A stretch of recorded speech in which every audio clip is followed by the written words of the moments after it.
Yes.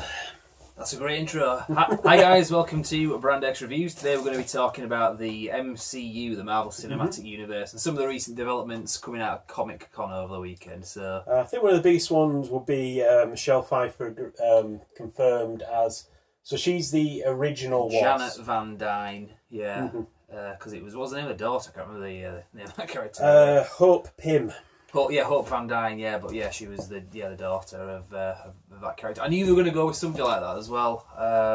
But the Ant-Man and the Wasp, that's like about 4 films down the line, I think, isn't it? So should we go through them in sort of chronological order of what's out first? We've got a BBC article that we're kind of referring to here because there's a number of revelations for each film, and there's so many Marvel films coming out in the next couple of years.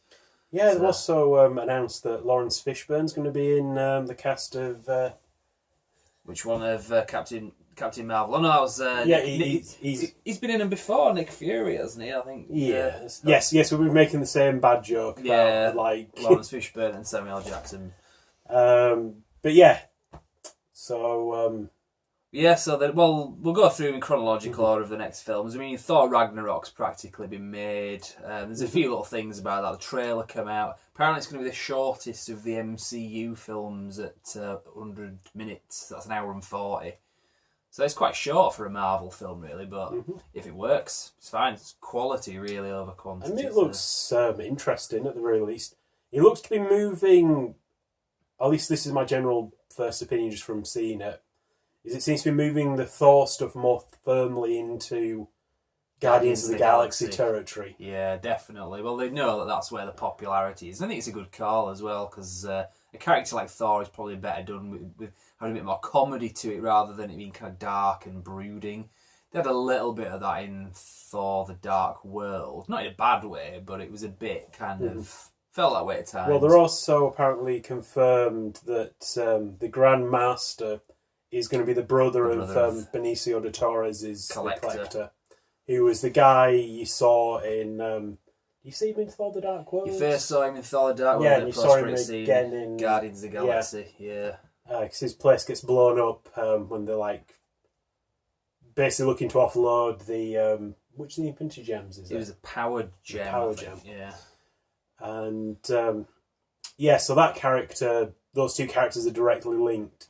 So I'm presuming he's going to be the one that's like running the big fighting tournament games that that's the case. Hulk and Marvel, Hulk and Thor are fighting.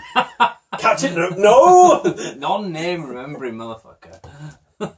So yeah, so that's Thor Ragnarok. We'll kind of be talking about it fairly soon. It's only out in sort of October time in the UK anyway, so... the next film down the line is Black Panther, and I'm hearing some very good things about that as well, because some footage was shown, although we haven't seen it, but apparently the action in it is really good. And Ryan Coogler, who did Creed, is doing this, and he's, as Creed kind of showed, he's very good with like action. Granted, Creed was more boxing action, but there was something about it I found it really gripping. So yeah, and what we saw of Black Panther, what's the actual character's name? T'Challa. Yeah, what we saw of him in Civil War was pretty good. Yeah, I thought it was really...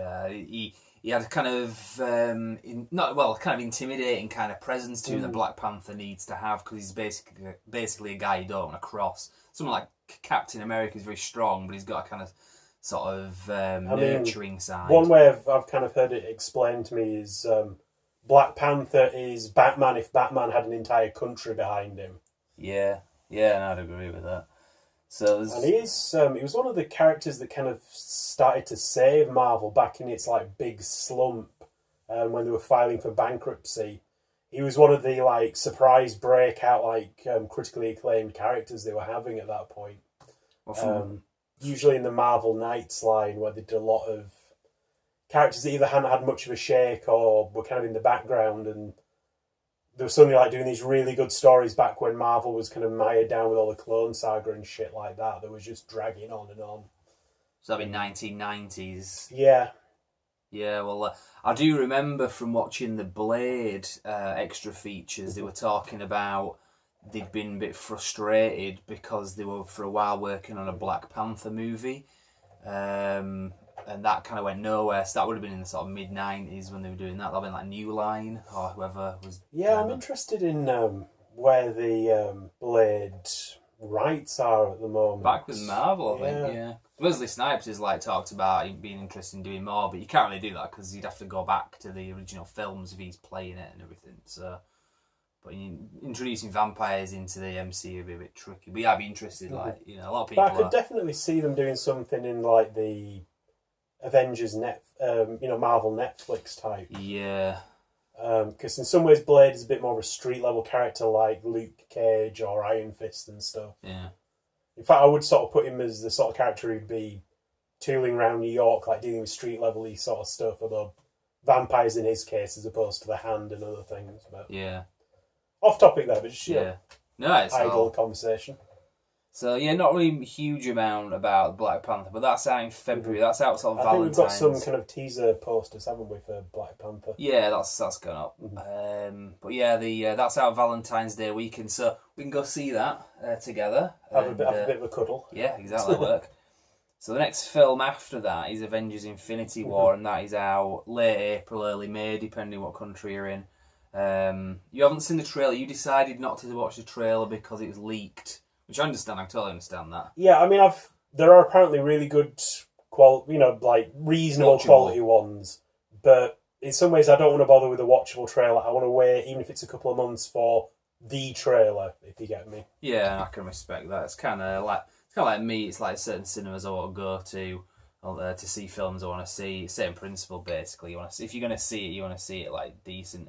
But if Marvel released the full thing tomorrow, I'd be tracking it down, but yeah. Unless there's really, really good proper trailer quality one drops, which I doubt there's going to be because it would be illegally filmed. But it looks really good anyway. I don't know if anybody watching this has seen the trailer yet. Yeah, you see there's also breakdowns of it that explain exactly what's going on. Yeah, I said that in a previous video as well. So if you're going to watch a trailer, the leaked version, I'd recommend you read the sort of description about it first, so you kind of know what you're looking at. It's easy that way. But I think at this point, people have already made that decision anyway. So. But yeah, there's quite a few little things about Infinity War as well. I did a video yesterday because I'd heard Captain Marvel was going to debut in Infinity War, but apparently she's not now. So yeah, kind of like Black Panther debuted in Civil War, and Spider-Man debuted in Civil War as well, actually. Yeah. It's like, damn, Civil War just had everybody. Yeah. So we'll talk about the Captain Marvel thing in a short while, because that's one of the next films. But that's out, like I say, in about 9 months' time, so not long to wait really for that, and that has been quite widely anticipated for the last 5 years since Avengers Assemble came out, because that obviously had Thanos in the post-credit scene, mid-credits anyway. Now, that interestingly, this kind of fascinates me. The next film after Avengers Infinity War is Ant-Man and the Wasp. And it's not a prequel film. I mean, it might have flashbacks or whatever, but it's generally set. Yeah, because the first film referred to him having lost his wife. Yeah. Basically, in whatever microverse thing that he goes into right at the end, where he she's lost there. Yeah, because Ant-Man shrinks down mega small to take out somebody's a weapon or something. Yeah, the yellow jacket. Yeah, I was while since I've seen that film, but basically he goes down so small he's between atoms and so he's in the quantum realm, which kind of... Because after he comes back from that, it does kind of... I think there is a line with Hank Pym referring to if you've come back, then, I gave up too soon kind of thing. Yeah. So obviously that's going to lead into an eventual return of his wife.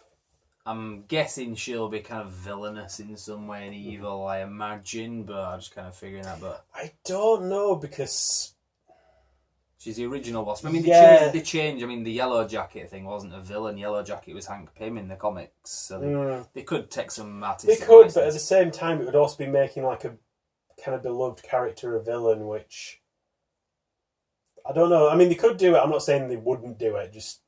I think it would also be a bit of a risk because you could piss off some fans. Yeah. Ultimately, I don't have a horse in the race. I'm not a big fan of the Wasp to begin with. So. No. It's a good choice with Michelle Pfeiffer because she's a very good actress as well. So I'm quite happy to see and that. is of a kind of similar sort of era of films of Michael Douglas. So I was thinking, like, shit, have they been in a film together? I'm thinking, like, no, they haven't actually. This has been the only time they have been. I can't think of any. No, I looked it up and I was like, shit, no, they haven't. Like, no, that was somebody else that was in that film with, like, not her. Like, Jesus. Because I was sort of picturing them casting somebody like Sharon Stone in it, because obviously that'd be like they're in Basic Instinct together, or maybe somebody like that anyway.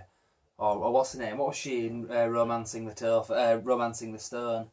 What was she called? I can't remember her name now. I know what you mean by she did the voice for Jessica Rabbit. That'd have been a weird choice to play that character. But anyway, I digress. So yeah, Lawrence Fishburne's going to be Ant-Man and the Wasp as well. Yeah. So what he's going to be appearing as Nick Fury again? Yeah. Yeah, that's the joke from the dumbass reporter who mixed up Lawrence Fishburne and Samuel Jackson. Yeah, he basically like two people. He's like, do you realise we're not the same person? We don't all look the same. Oh hell no! Yeah, that was funny. To be honest, I just think the guy was just being a name-forgetting motherfucker like I am. But... Yeah. So, Giant Man is going to be in it as well. And Giant Man is just basically Ant-Man when he puts on the suit, becomes giant, which we've already seen in Civil War. But from the poster, it looks like that's going to be the case with... I mean, in the comics, he can do that fairly... easily. Yeah, he's like goes between the two. It's not just like shrinking. But it's good that it kind of starts off as like a one-off trick that we're not really sure that it'd work. But I used it successfully in like this big like fight with all the other Avengers. So now obviously I've got it a bit better and I can do it more easily. And it says relatively obscure Marvel villain the Ghost will also appear in Ant-Man and the Wasp. Yeah, to be honest, I don't particularly know anything about that character. So. No, me neither. So fairly obscure. So that'll be in the summer, I think, in July of 2018. So I think those are all your films for 2018. You've got Black Panther in the February, Avengers Infinity War in sort of April, May, and then in July you've got Ant-Man and the Wasp. The next film after that is Captain Marvel. I did a video on this yesterday. You can check that out. Or was it the day before, I think? And Brie Larson is playing Captain Marvel. She's quite a good actress. I can see her being quite good in it. Now it's going to be set in the 90s and it's going to introduce the Skrulls. And the Skrulls are like shape-shifting aliens, basically. And just one thing I just want to make a point of as well. A lot of people have been saying, myself included, where do they go after Thanos? Because who do you get that's kind of bigger than him? And you don't really go that route, really. I mean, they kind of, foreshadowed him for like 5 years, 6 years. And then bring him out just to start the ball, just to reset things. You don't want to do the next big villain. So I think if they do a thing with the Skrulls, it's not like the big villain then could be mystery, just generally mystery as to like what's going on, who's real, who's not, kind of thing. They kind of did that in Agents of S.H.I.E.L.D., didn't they? Yeah, with the life model LMDs, yeah. So they could do that and have that as a thematic thing going through loads of Marvel films. So you could do like standalones and have an element where there are Skrulls involved as well, and have been for a while. Because this film is set in the 90s, is Captain Marvel. So if Skrulls have been around since then, that has implications on, well, is there anybody in a film we've seen so far that was a Skrull? Yeah, maybe that's why Rhodey's like face changed noticeably between Iron Man 1 and 2. Just Tony Stark was too drunk most of the time to notice his old friend was something like... Bruce Banner as well. He went from looking like... what's his name? From the first one. Why can't I remember his name? Edward Furlong. He played his brother in American History X. So Edward Norton. Name, forget him, motherfucker. I was thinking that was his brother in American History X. Edward Norton and the Gruffalo, Mark Ruffalo. But yeah, anyway, that's a lot of talk about shit. Yeah, we're talking shit there. We don't think that's going to be the case. So, and obviously Samuel Jackson's going to be in that film. And he's going to have both eyes as well because it's a prequel. So I'm assuming that they've done that because it will lead into him losing an eye. So you get to see how that happened. If you remember in Winter Soldier, he came out of the line, last time I trusted somebody, I lost an eye. And that could perfectly be referring to like, it was a Skrull that was imitating somebody else. So that or Captain Marvel was just very clumsy and like shit. Oh shit! Sorry, I just poked your eye out with this. Women playing darts, it can be a bit of a liability. You were gonna just trigger somebody. I know. So apparently I was playing darts before, according to John Bailey. I had lethal darts. So there you go. So that's the a very smelly game of darts. I know that much. So that was this second film after Infinity War. So it's going to be interesting. Obviously, this is a prequel, so it doesn't have to deal with the fallout from Infinity War. But Ant-Man and the Wasp Rewinding a bit does. So I'm interested to see how that's going to fit in a post-Infinity War world. Because the next film after Captain Marvel it's untitled. It's just the as yet untitled Avengers film. They're saying it's not Part 2 Infinity War, Part 2 anymore. It's a year after Infinity War, so it's kind of Part 2 in a lot of ways. I'm sure it's going to be connected. The fact that it's a year apart, unlike the other Avengers films, shows it's going to be a lot more connected than it would be if it was 3 years down the line. I just think they're probably going to have a different angle on it, basically. So I'm sure it'll undo some of the damage from the first Infinity War film anyway. So whatever happens, it'll get reversed. But we haven't heard much about that. And at this point, we don't really know exactly where they're going after that. I mean, there's like a Spider-Man film, an untitled Spider-Man Homecoming sequel coming in 2019 as well. I think that might be the first film. When's the Venom film supposed to be dropping? Yeah, see now that's not included in this because it's part of the MCU, but it's done solely by Sony. Marvel Studios. It's kind of like part of the MCU in the same way that the Netflix series are part of the MCU, in that they are, right up until the point Marvel decides that they're not canon anymore, at which point they're not canon. Yeah, well that's back end of next year, which is quite good really, because the 3 films that we're getting next year are all pretty much in the first half of the year, practically. So it leaves us like another 6, 7, 8 months till another Marvel film in 2019. So within that, we've got the Venom film with Tom Hardy, which is really interesting because he doesn't really do shit movies. So there must be something about this that's appealed to him. He's not usually one that will just do it for a paycheck. I think the last film he did was it The Revenant, maybe? I can't remember the last film he released was. Well, isn't there? So it's quite rare that he does films. He doesn't sort of do like 3 or 4 films a year like some other actors. He kind of picks and chooses. So the fact that he would do a Venom movie that I'm a bit kind of sceptical about, and you are as well. Well, like I say, maybe he's just a big fan and wanted to do the character. You never can tell these things. Because the last one that played the Venom, it was the Topher. No. It was Topher Grace. Yeah. There's no Grace about the Topher, trust me. Buff can tell you all about that. But anyway, that's off topic. So, your phone's locked. I think that's all anyway in terms of news. So, we also got some promo art from Captain Marvel, but it's very kind of general stuff. Yeah. I mean, she looks cool, the costume looks cool. Whether it's going to stay like that in more finalised versions, who knows. Yeah, certainly you saw, like, promo art of, like, Skrulls and stuff, which look pretty cool. Yeah. They usually do this with Marvel films. They tend to release the artwork. That's usually the first thing you see before any set photos. You'll see the artwork about 18 months before. So that's pretty much where we are with Captain Marvel at the moment. So we'll see what comes out of all these. I'm very optimistic about all of these. I don't think there's anything I'm concerned with really. I've got kind of a lot of blind faith nowadays. For these, don't get me wrong. If they churn out some shit films, we'll be on it. But so far, that doesn't seem to be the case.